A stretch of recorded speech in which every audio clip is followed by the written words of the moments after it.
As strategy games go, Worms WMD isn't the biggest gun in the battle, but it's very easy to underestimate.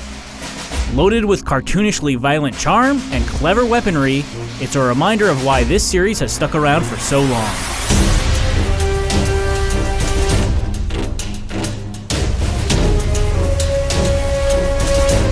Unless you've been living under a rock in the same way real Worms do, you know how Worms' simple, turn-based action strategy combat works. You have a few seconds to move each of your squishy squad members around the map, and your turn ends once the timer elapses or a combat action is performed.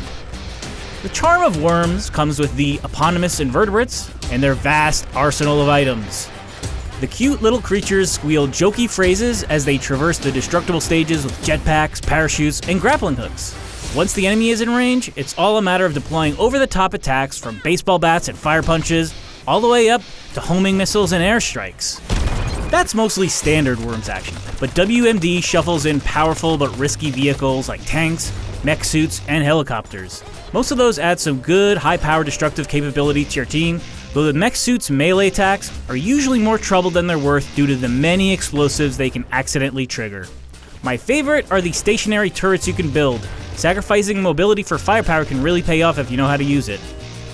Another usually welcome WMD innovation is that you assemble new weapons and items from elements collected on the battlefield and can be built during the enemy's turn. Worms WMD could be a bit more user-friendly by pointing out which items are necessary to craft on certain stages, but it's an element that's become more enjoyable with practice.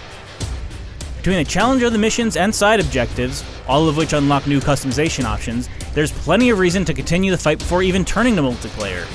The only time it drags is during stalemates where the environment is destroyed and sapped of all resources in such a way that the combatants couldn't reach each other, but those have been rare. Always the dependable soldiers, you can look to these little guys for some enjoyable offbeat combat. For more on Worms, keep it tuned to IGN.